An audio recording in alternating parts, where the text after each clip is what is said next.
Hello and welcome to the P3 show. My name is Romeo von Hermann, and today our main subject is CEDO, Community Development Office, and we have the one and only director, the wonderful director, Brian Pine.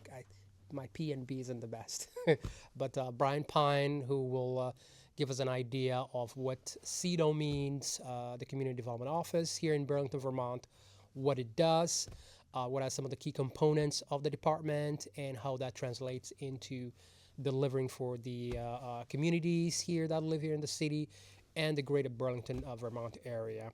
It's going to be a jam-packed show, and I hope you're going to like it. We're going to go into CEDO and why it is important, as well as the NPA, which is the Neighborhood Planning Assembly, I believe, which has multiple components to it and represented in every ward, and the future of Community Development Office and what that means for us here in Burlington. And then, of course, we're going to have our closing segment from our director. So without further ado, Director, welcome to the P3 show, People, Power, and Politics. Though I prefer the one you said it as far as what P3 means. But yeah, we're glad to have you on the show, and hopefully you can give us much more meaningful in-depth of your office and what that means, and also some of the key components such as the NPAs and all that kind of good stuff. So welcome. How are you doing first and foremost? I'm doing well. Thank you, Romy. Sir, yeah. Thank you. And how's your family doing? They're doing well. We're going to see our oldest son this weekend in Portland, Maine, so we're pretty excited. Cool. Is that where you guys are flying? No, we're just driving up there. It's about a 4-hour drive. So. Oh, Portland, Maine. Yeah, I don't know why I thought of Oregon. Portland, Oregon. That's too far away. Yes. Yeah, because I was like, man, that's going to be a hell of a drive out there. Yeah. Are you excited to go there? Oh, very. Yeah. Cool. Awesome. And how's work overall? Work is always, the challenges are keep it interesting for sure. Right. We're never, there's no board days, Mm-hmm. and we have no one day is like the other. So it's full of variety and some successes and some challenges for sure. Right. Yeah. What I noticed, one of the things with CEDO is that it's a very unique department in the entire scope of the city departments because of some of the stuff that it really touches when it comes to community issues. In its meaning, community development office, it's more or less uplifting the community through the programs like the NPA. I believe the Justice Center is also part of your office, and other departments that are really actually incredibly important. Mm-hmm. Could you tell us how CEDO is playing a key role and why that is important to you, and where you see it forward? Sure. I should go back to the history of the department. Community and Economic Development Office was created in 1983, almost exactly 42 years ago, because it was May of 1983.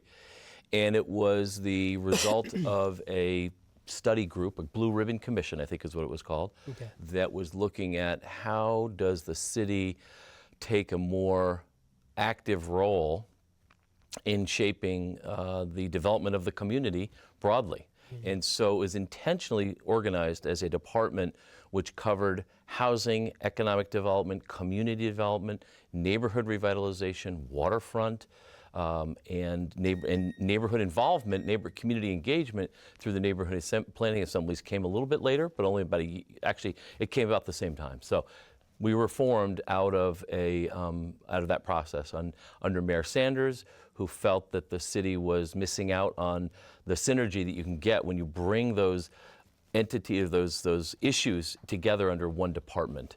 And so it was a new department created. It's also important just to note that at that time, city government was structured in such a way that department heads, with very few exceptions, did not report to the mayor. The mayor did not have the authority to appoint and to dismiss department heads. That was handled by volunteer boards and commissions. And CEDO was set up as a department that was directly accountable to the mayor, and that was really important because you might not know, but in the Mayor Sanders' first term, which was 81 to 83, there was I would say a pretty strong concerted effort to prevent him from being able to carry out what he felt was his agenda and his goals that the voters chose him to be mayor over. So he had a very clear mandate, he felt, and he wasn't able to carry it out.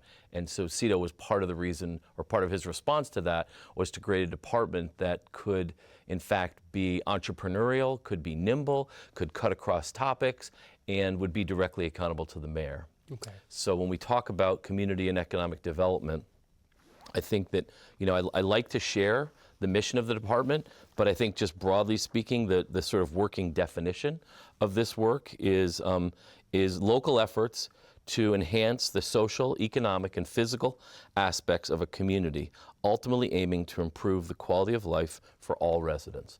And I think our focus for CEDO has always been broad-based, but with a special emphasis on an equity agenda, which for us has always meant focused on low-income folks, people with disabilities, people of color, really populations who are often marginalized by mainstream society. And so that's a key part of what our department has been about since our founding, and we continue to this day to be part of that. And what we've developed over the last decade or two is a mission statement, which I just want to share. The mission of the Community and Economic Development Office is to foster an equitable, thriving community by reducing poverty, expanding safe and affordable housing, eliminating homelessness, working to repair the impacts from harm and crime, and promoting economic and workforce development for a safer and more just community for all. So that's a pretty broad statement. It is. A lot can fit under that. Mm-hmm. We have, I think, been challenged in recent years. We had an influx of federal dollars under ARPA, which is the American Rescue Plan Act, which came out of COVID, and that was a Biden administration initiative.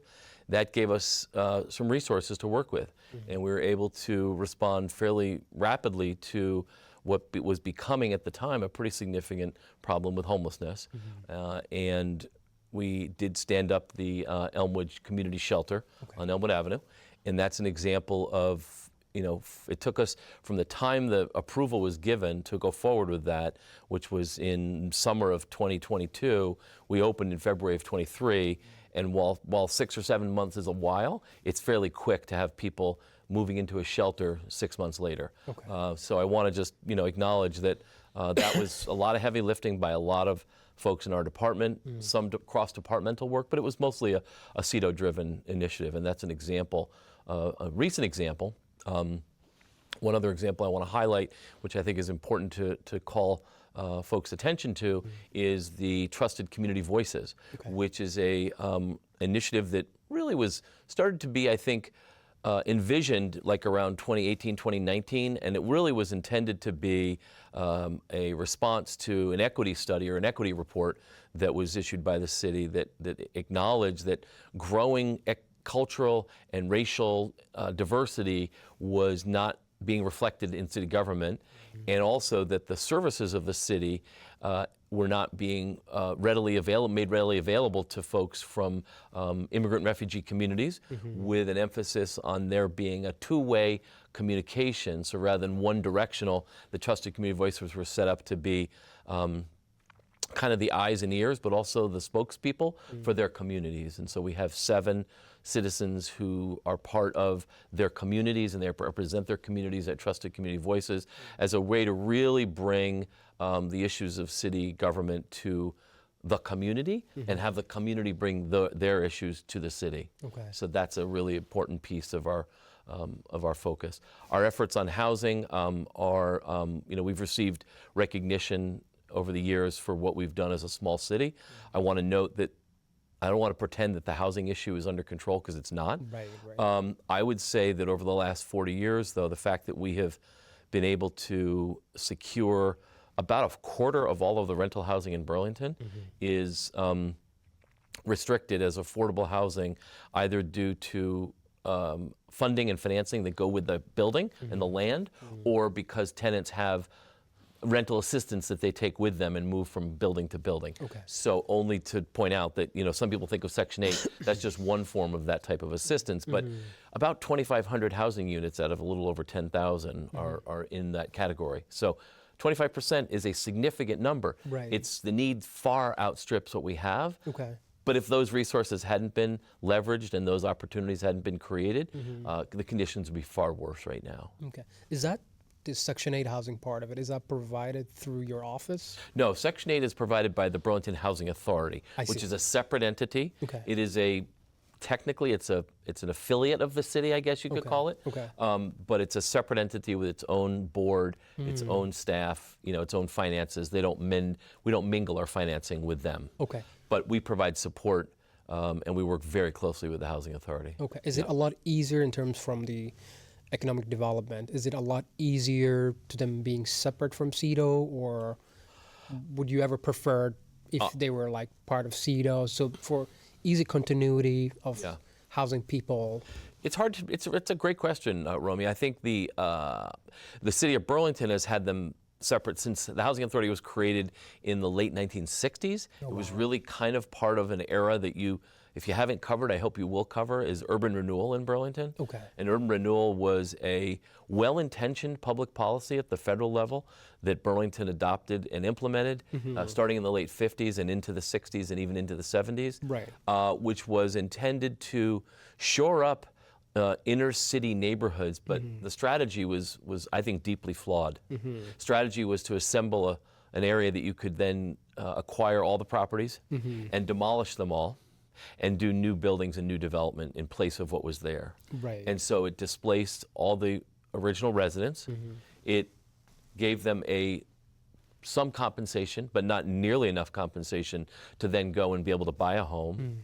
And so we displaced 150 households in that time period. Started in the late 50s, went well into the 60s, into the 70s.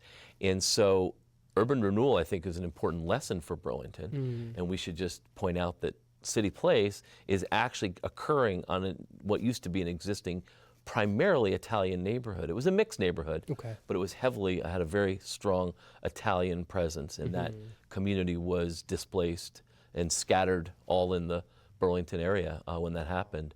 And so some of this, 50, 60 years later, this development that's occurring is in some ways kind of tying back together the community literally by connecting St. Paul. Connecting Cherry and Bank with St. Paul. You know that area very well from all your work at the Downtown Transit Center. But also the Pine Street connection will be restored, and we'll have a network which will primarily be for pedestrians and bicyclists, but there will also be some vehicular access through there as well. Wow, okay.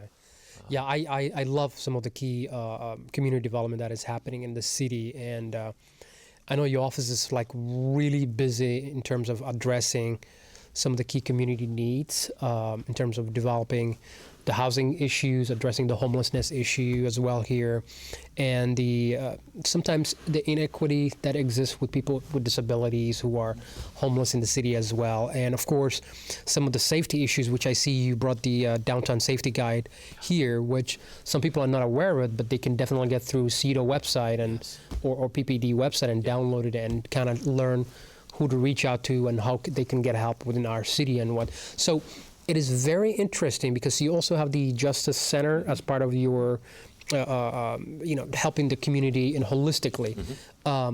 Could you tell us how that translates to from the safety aspect, how CEDO works with that office as part of one of your offices? The Community Justice Center was started in 1998, so it's been with the city for quite some time.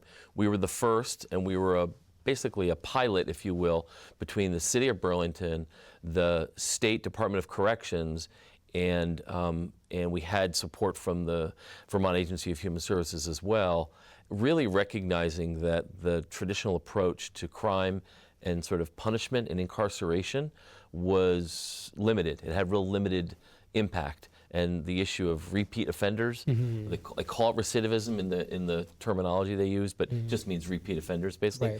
That in order to bring about a more restorative and transformative justice system, we need to give victims a chance to meet with the responsible party.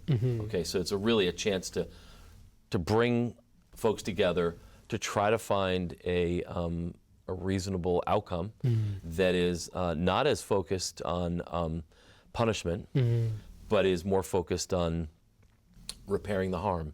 And sometimes the harm can be repaired through many different ways, but often a key part of that has to start with just sitting down and having the human interaction between the victim and the survivor and the victim and the responsible party. And so the Community Justice Center was built on that foundation, and it started as a small standalone initiative. It was launched by CEDO, BPD, City Attorney, at the local level, at the state level, Department of Corrections and Agency of Human Services were supporters of it. But it became part of our department when it became clear that really on its own it didn't have sort of the, I guess you call it the back of house support it needed. Didn't have a finance team. It didn't have folks dealing with managing the funding. There was people were delivering the programs, but it's sometimes hard to have folks who are responsible for the day-to-day, do program work, but also have to handle the grant reporting and the monitoring and all the stuff that's more administrative. And so it became clear that CEDO had that capacity, and so it was put in our department sort of as a trial around 2000, roughly around 2000, and it's been with us ever since. I'd have to say, if I was looking into the future, I'm not sure in a few years if it will be part of our department, because there's really a recognition that the issues facing our city is, a lot of those issues are regional, and the state is encouraging cities that have, communities that have their own community justice centers to think more regionally about the way they approach it. Kind of like the GMT approach, which is a more regional approach. We have regional planning. We have regional for solid waste. We have regional efforts for transportation. So it's really getting at that. So it has outgrown. In some ways, that's true. And I think. Is that a good or bad? How do you feel about it? I mean, I think you have to be careful too, right? Because the idea with local government being the lead entity is it's really responsive to local needs and local conditions. So you want to make sure you don't lose that. So I think it's going to take some real focus and some intentionality to make sure that we, acknowledge and honor that each community has a different set of issues. Because I know this was developed so it can take care of communities in Burlington, I suspect. And in terms of our sister cities like Winooski and Essex and other Colchester. Does this office help other locations, or they just partner with their existing justice centers? They're beginning to work in a pretty significant way with the other communities. And I think that's where this effort is heading, is to have a more regional focus. The exact shape of it is yet to be determined. But that's where I think that's the future of community justice in our state. But is there a concern it will lose its focus locally now that it's? I think you can really ensure that you have, maybe you have advisory groups from each neighboring, each community. So you maintain that focus at the community level. So I think with, careful thought, a lot of thought and planning, you can deliver that. Now, in terms of, from just the safety and health perspective, how does the CEDO office, in other words, what are its effects on the existing health and safety issues that are ongoing in the city? So to speak, things like overdose. Do you guys? I think you guys partner with Howard Center and other organizations that help vulnerable members of the community. How does that impacted you as director for 20 plus years, and your office? What has been the impact, as it were, and what are the mitigating things that are taking place so that way it doesn't take toll on you or take a toll on the staff, because this is an ongoing issue that I don't know if there's a reprieve yet, but it's still ongoing. I don't know if we've reached the peak of it yet, but hard to it's tell. ongoing. Very hard to tell, for sure. I should just note, I've been with the department since 1996, with about a 6-year period where I was working elsewhere. And so my role as director only began in 2021. So this is I'm heading into year 5 pretty soon for that role. So you've my been overall the department is almost 23 years, but as the director since 21. So I just wanted to clarify that. This is a really big topic of discussion, and I think really important question about what is local government's role when it comes to issues of public health. It came to the forefront, I think, when we got into COVID and realized, wow, we don't have much local capacity, because in Vermont, that's the state's job. Local government does not have significant public health capacity. We don't have a health department for the city. We never have, or I shouldn't say never.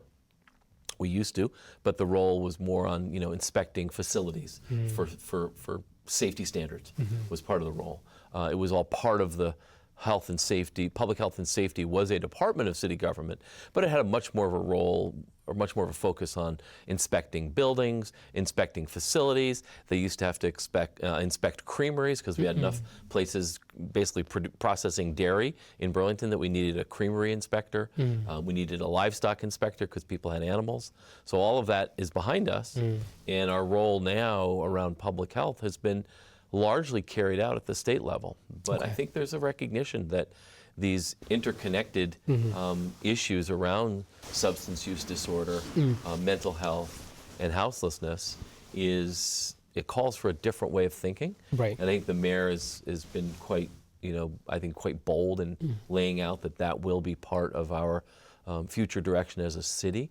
What it looks like, we don't know, but I think it's quite clear that we'll begin to start to look at that. The issues around substance use disorder, we have funding that comes to the city from opioid settlement money, and those resources have been put to use over the last few years. We had a specialist policy analyst.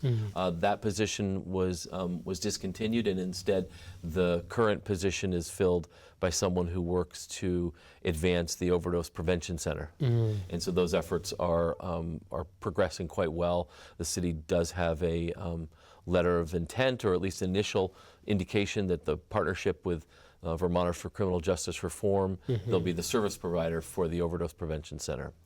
So does your office play an active role? I would say less so now than we did previously, but that's primarily because the mayor has taken that within her department as a mayoral initiative.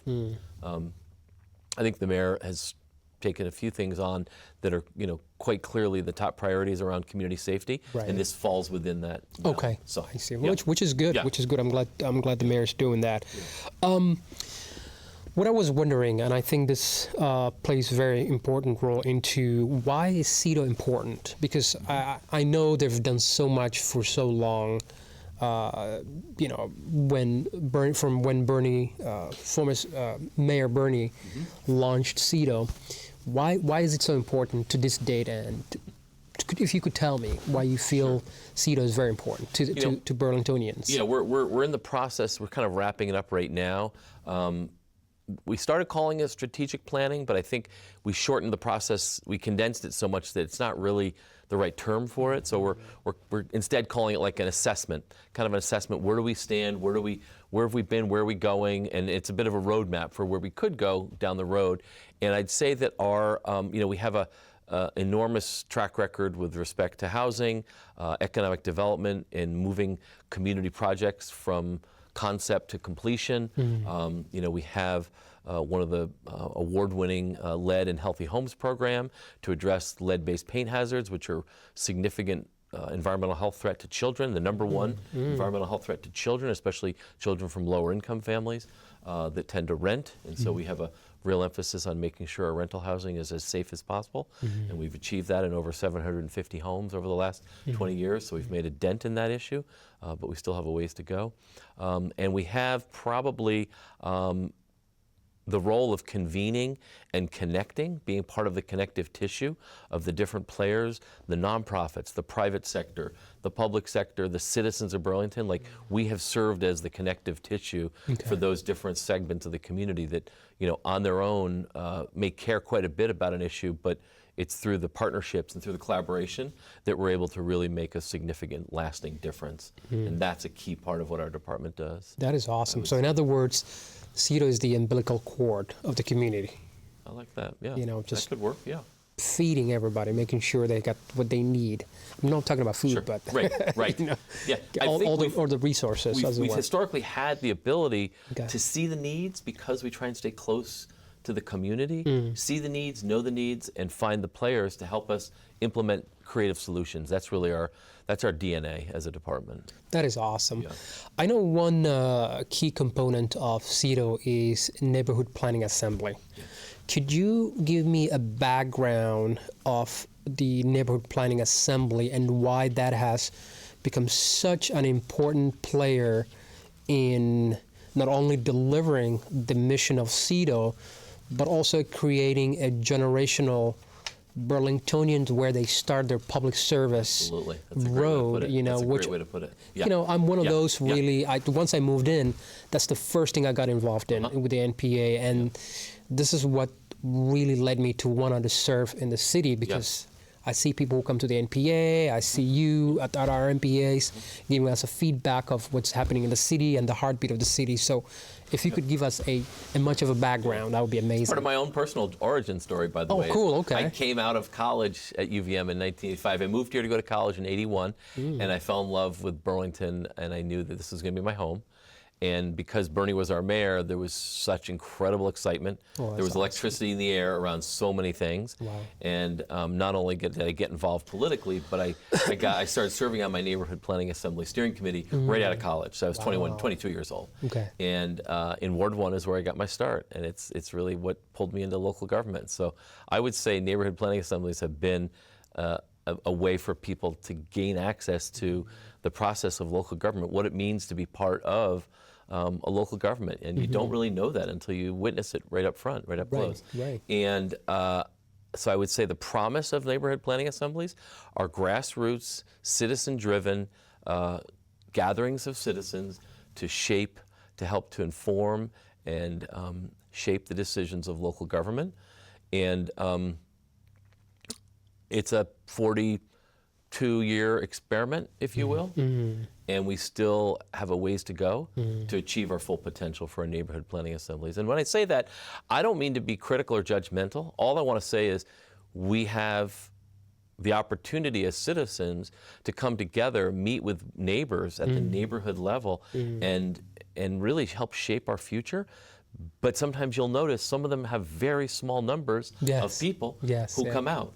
And so I think you'd have to be denying the reality if you said things were going really, really well. I think if we're going to be honest about it, we need to look at how do we rejuvenate, how do we revitalize, how do we make it something that people have a real passion about and interest in and commitment to. And I think we have challenges to do around that. I think we have work to do around that.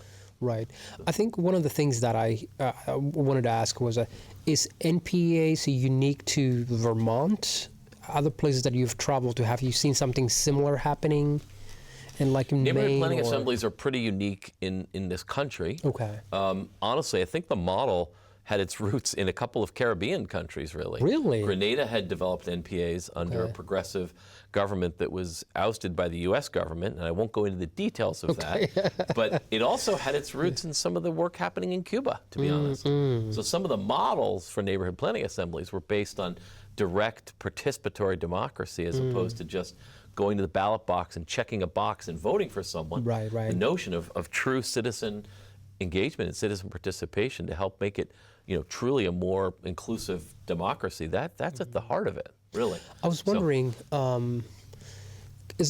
know CEDO plays a key role in having these neighborhood assemblies continue to keep happening. Of course, it takes the members of the steering committee to keep setting up these meetings every month. But I was wondering, and I know you brought up a point, attendance in some of the NPAs is very low. Has this been historical the case, or is this just something new based on just the temperature, both here, not only in Vermont, but in the country, where that is translating, where people feel like, okay, if I went to a neighborhood assembly, and I'm talking about just locally speaking, if I went to my Ward 6 where I live to assembly, I don't know if anything is going to get done. Yes, it's great to hear that people are talking about the speed limit on Willard Street or Main Street, or there are still some potholes on Main Street, but I don't see anything happening, even though I've been in the NPA for nearly 3 to 4 years now. And do you see the lack of attendance in certain NPAs in neighborhood just has to do with, not because of what CEDO's not doing, but rather internally that the message is not necessarily getting through the communities in these wards? That's a great point. Is there something that CEDO can do to actually maybe send pamphlets and say, hey, Romy, I think we got to try everything, really. Everything should be on the table. Okay. It's also really worth noting that even as Burlington becomes more and more diverse, it's the rare exception, present company accepted, there's not many people of color showing up at neighborhood planning assemblies. And I think we have to ask, what is that? What's the reason for that?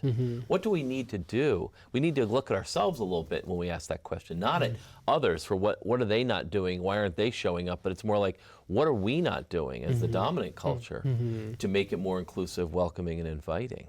And I think when the Neighborhood Planning Assembly Steering Committee member met with trusted community voices, so remember, these are 7 people who originally came from another country but are here now and represent their communities. That was a question was asked. What do you actually do at these meetings? And I think you may have kind of raised that in your question, which is, other than coming together as a group, what do you have to show? And sometimes we might just have to admit that the main thing we have is coming together. And for some, that just isn't enough. And so there has to be recognition that, there was an idea that city boards and commissions, I don't know if, do you serve on a board or a commission? Yes, on the Marketplace Commission, Should we vet them through the NPAs? Would that generate more interest if we said to everybody, you know what, if you live in Ward 6 and you want to serve on a commission, you got to go to your NPA to talk to them first. Right. Would we get more people? I like that. That's one idea. When we talk about participatory budgeting, which is a concept that the mayor has put out there, we haven't yet we haven't implemented it, but maybe the neighborhood planning assemblies would be a vehicle for that. Right. And it would get, I think, a great level of interest. So when we're talking about maybe a controversial issue comes to the NPA, you're going to get a good turnout. Yes. When we were talking about in the early days of the idea behind City Place, was highly controversial because it was talking about going up 14 stories in height. Burlington never had anything more than 10, maybe 11 stories. You get 50, 60, 70 people at those meetings easily. I used to be in Ward 8 before joining Ward 6, or I didn't voluntarily join, but before being withdrawn to Ward 6. And I do remember, I don't know if it was City Place or, no, it's the building that sits on Main Street that is abandoned. Memorial. The Memorial Building. That's a hot issue for that. Yes. That's a very big issue. When we put that on the topic, a lot of neighborhood folks showed up, especially people who are adjacent to that building showed up. But the moment that subject was done, everybody walked out. So my thing is in two folds. One, it would take a subject, because everybody's not interested in hearing different things in a conversation. What can CEDO, or even, and this probably falls into the members of these steering committees and these NPA, where CEDO can talk to and say, hey, create, not so much a great issue, but talk of issues that are really much more potent, that has much more bones and meaning to it, that can bring more people interested. And with respect to New American Family, which I'm one of those folks out here, I'll be honest with you, one of the deterrents is lack of having people who already lived here before you, having interest in you, that you live out here, you're a brand new person. Like if you went to, if like, I'll give you an example. If the steering committee members or even anybody from CEDO office went to like sort of like a canvassing style to share more about, hey, this is the NPA, have you heard about it? This exists, you can serve on it if you like, or you can just come there to hear about what's going on in your neighborhood kind of style. If a CEDO office could send, in conjunction with Spirit Steering Committee, to each ward, to maybe like 1 or 2 people to kind of like knock doors and talk to people, kind of excite people to come out, Same with when people want to seek a vote. They knock doors and get people excited to come out and vote one day. Something like that once say, not so much of quarterly, but like once every 6 months, kind of revitalize the energy and then see hopefully more people can participate. Unfortunately, there will be certain wards where students live there that might not be available the next several years. They're here for 2 years and they're gone again. That requires constant education. Correct. To make people aware, because it's a turnover. Correct. Right. Correct. Yep. And keep in mind in that, how can we have CEDO create much more anticipation kind of participatory situation where people can come more, including new Americans and such. Like any programs in the future you can think of, having people knock doors maybe rather than just waiting for them. Got a lot of great ideas because I'm going to have Shawnee Corey is the staff person who provides support. Okay. I'm happy to provide ideas. She's part-time, but I think she should convene a group of people to brainstorm ideas for how to do that, and maybe you'd be a person. Yeah, I would love to join that for sure. Yeah, that'd be amazing. Because I really see this as an important tool. And don't get me wrong, sometimes people can lose interest in the NPA, in part because when you go to a meeting for like a year, and sometimes there will be downtimes where you feel like, nothing is happening, nothing is going on, but then you want that excitement to come back. It's like when you fast for 30 days, and then you're like, okay, I'm done with this. For you to fast 30 more days, you have to feel that incentive still exists, You have to have a reason to do it. Exactly. Yes. So similarly with NPA, it's great what it does, but to a point people would feel, what is the incentive for me to keep attending this if it's not? What is in it for me? And unfortunately, there's the selfish part of us being human beings, where sometimes that comes into play. So the concept of NPA is amazing and what it does. But to regain to the level that we want consistent participation, especially in neighborhoods where either one issue is because of new Americans don't understand why this exists, or even sometimes, because they're still new in the country, so they don't speak English very well. So them having to express, like, if this is the first time that I arrive in America, believe you me, I wouldn't be going to NPA right away. That would be the last thing in my mind, because in one, I'd be like, I'll be scared to be there because I don't know anybody. Yes. And the secondly is that even if that wasn't a factor, it'd be like, I wouldn't know how to express myself sitting there. And then I would look like a chicken or a chick where you removed from its hen or whatever, or its cage, and you put outside it like, okay, where do I need to go next? Yeah. There is part of it, which and maybe this is just my perspective as a middle-class white guy, I'll just admit it, that just coming together on a regular basis builds community. Yes. Like one of our neighbors who we didn't know, we met through the NPA, and when she had an injury and needed crutches, she put out a thing on, we knew who she was, we brought the crutches right to her house. Well, that's nice. We met her through the NPA. So that's an example of something that, you can't really quantify that. There's no numbers around that. But does that organic action from community still exist?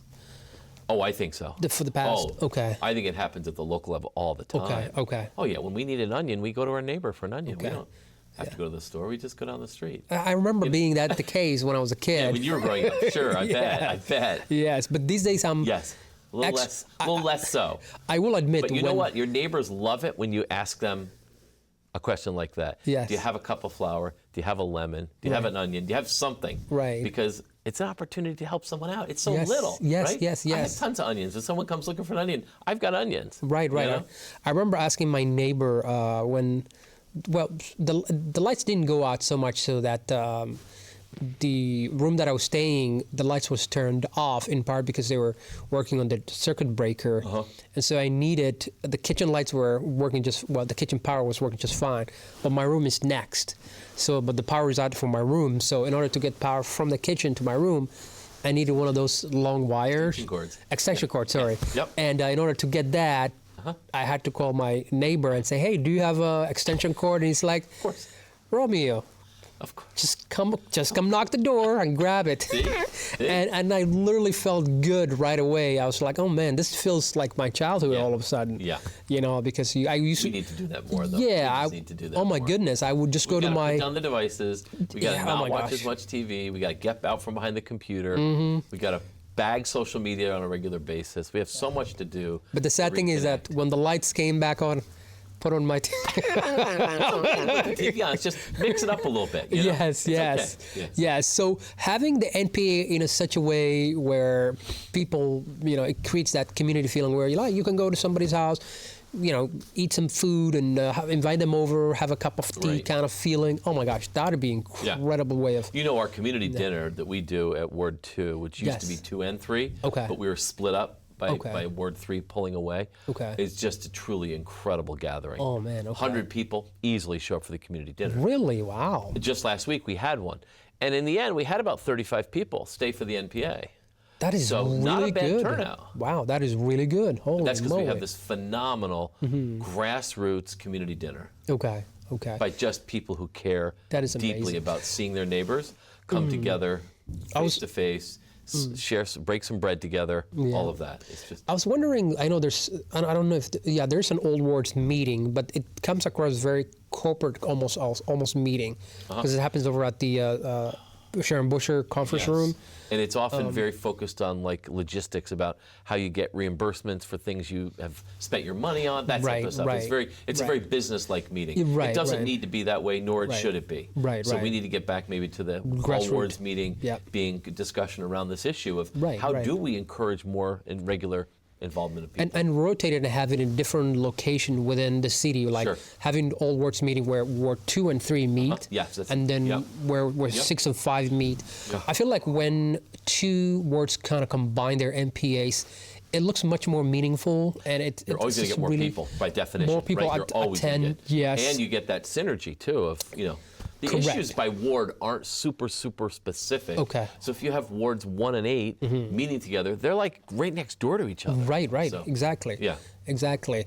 There's been some talk about that, of trying to get the wards, rather than meeting at the ward level, to meet at the district level. You know, we have 4 districts. We have the North District, we have the Central, the East, and the South. Hence the reason why we have those counselors. There you go. We have 4 counselors at the district level. So if our meetings occurred at the district level, that could be a way to really help rejuvenate them. Yeah, I could see that the South District neighborhood meeting and then the North District neighborhood meeting. meeting. That's 5 and 6 basically is what that would be. 5 and 6 would be together. Yeah. Which 5 and 6 do their NPAs together from time to time? Used to. Not much anymore. We've done a couple of times recently. We had, I think, at least 2 that I remember that we'd done together. I didn't know that. That's great. Oh, yeah, recently. And I think Fareed cooked for us, because Fareed does for Ward 5. Oh, yeah. Yeah, he's an amazing cook. That's a huge attraction. Yes. Huge attraction. And his kitchen shows up, and People's Kitchen for Fareed's People's Kitchen. Man, it's incredible. But when you do just a Ward 6 meeting, it's great, but it feels very sometimes corporate meeting, and then when you just see the Ward 5 feels the same way on their own. Oh, it does. And then when you see the Ward 8, similar. Sure. You know. Right now, there's very few people showing up for Ward 8, so we got some real work to do there. Yes. And so, but I like that synergy of community kind of mixing Ward 6 and 5, like on a district level, rather than just on their own. Exactly. In order to create much more, better participation amongst the NPAs. Now, I want to find out, as part of our last segment for the show, is the future of CEDO in where you see that. Sure. Yeah. We would probably be remiss if I didn't mention a couple of the big, not big, but the initiatives around housing that are significant initiatives. One is in the South End. It's referred to as CCORD, which is just an acronym that stands for South End Coordinated Redevelopment. And it's 13 acres. It's a big chunk of land, which is almost all surface parking lots. So they all are paved areas that are being used just for cars. And turning that into a new neighborhood for housing and mixed use. And, there'll be adequate green space and over 1,000 housing units, homes, basically, I should say. Housing units is sometimes sterile, but we just mean homes for people. With a good chunk of affordable housing within that. So it's mixed income, mixed use, meaning that there'll be some commercial space. There's a desire to have a child care center there. There's a desire for a community center within this new neighborhood. So this is incredibly exciting. That's happening in the South End. The other one is the initiative around the Memorial Block, and that is a really exciting opportunity to, to sort of bring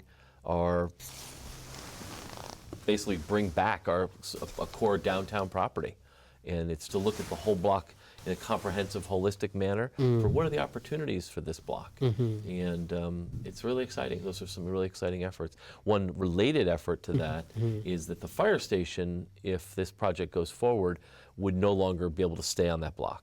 So that central fire station is a beautiful historic building, but it's completely obsolete as a fire station. Does not serve their needs. It would take a significant amount of money, an inordinate amount of money, to make it suitable for a fire station. So it can function for a few more years that way, but the goal is to combine the police station at 1 North Ave is also in really rough shape even though it's only 30 years old, it needs to be basically overhauled, if not replaced. And so bring them together, form a new joint public safety facility. For the North End area. No, it would probably be close to downtown. Okay. Within or adjacent to downtown. Okay. So, okay. yeah. Is that separate from the one that is going through the council right now for no, that's unified that safety? project. That's that. Oh, that's the one. same Okay. project. That serves the entire Burlington, Yes. basically. Okay. Exactly. Okay. I know that a lot of the buildings are really in bad shapes in a lot of city-owned entities. Yeah, including we've had some public struggles with safety our facilities. And so what we need to do is stay on top of them. Okay. And we have more buildings than we can handle, basically, is part of the problem. Okay. So we are selling 200 Church Street, which is a city property that's been used by 2 city departments use it, Human Resources, Payroll uses it, and Community Justice Center uses that building. Okay. But CJC is moving into the new building that's being built right now. You can see it going up on the corner of Main and South Winooski. 38 new homes, about 4,000 square feet for the Community Justice Center, which is about as big as the CCTV, this whole area here, and also a new space for the VFW. And so that's an incredibly exciting project. But as a result, 200 Church will no longer be needed by the city, and so it's being sold to Burlington Telecom. Oh, okay. I thought you were giving it for free. Yeah. I No. could take it. No, not available. Because those dollars from that sale are needed to pump back into other city buildings. So, Right. I don't mean to be selfish. So, but So anyway, our future as a department is, it's a good time to be asking that question, actually, Romy, because part of the mayor's initiative around modern gov, which is modern government, is to, we essentially have a city that has gotten to a point where in order to keep departments operating at their absolute optimum level with a cost-effective city government and efficiencies, we have more departments than we can currently support, basically. And there's going to have to be a recognition that over time we're going to have to kind of pull back a little bit in terms of what the scope of services the city offers. So we're going to have to be really strategic and really intentional about that. And that work is just starting. Okay. But the merger of our department with Business and Workforce Development has been articulated by the mayor, and that's part of the Modern Gov initiative. Right. The more immediate merger is actually merging human resources, information and technology, city assessor into the clerk treasurer's office. So that's a kind of an administrative functions. Those are functions that the public, it depends on, but they're more administrative in their role. And so those will be merging and effective by July 1, if not a little bit sooner. So Perfect. Our department, I think we've got, it'd be a little premature to say what our future looks like because that's still developing. Okay, it's an evolving process, for It is. sure. Yep. And I will admit, and on our final statement, is that CEDO has played an integral part. As you can tell, English is, after nearly 20 years of living in America, You've got still it a pretty work well in progress. mastered. Thank you, sir. Thank you. CEDO plays an integral part in this city to the point where it's hard to contemplate how important really it is. And I think a lot of people, I'm certain, do appreciate the work that CEDO does, really. And some people may not recognize some of the services that they get is through either CEDO or somehow CEDO involved.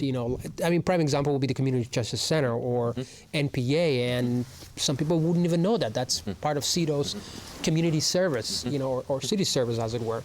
Yeah. And so CEDO has played really an important role in our city, and it will be important for anybody who wants to learn more about it to go to burlington.gov/CEDO, I believe, to learn more about it. And of course, reach out to Director Pine or anybody who is some of the key contacts for the NPAs for CEDO to learn more about some of the key works that is being done. And I'm sure there's tons of information that is there that folks can learn about it and how important it is to us, our city. And my goodness, it's really been a pleasure having you here and learning more about It went what quick, CEDO didn't it? does. Yeah, it's really fast. I mean, time goes really fast, and I'm grateful for Jordan allowing us to keep talking. I just don't know how long she would. Yes. Before she's like, "Okay, guys, you need to get out of here." Yes. Very generous that way. Very Thank you. indeed, Thank very you. indeed. And I'm grateful for this wonderful date, for being here, of course, and thanks to the CCTV, and it's been a great day being here, and P3 show. Thank you for watching, and we'll see you next time, Director Pine. Thank you. Thank you, sir, for being Thanks for here as having me. well. We do appreciate it, Appreciate that. really. So, Yeah. and that's a wrap.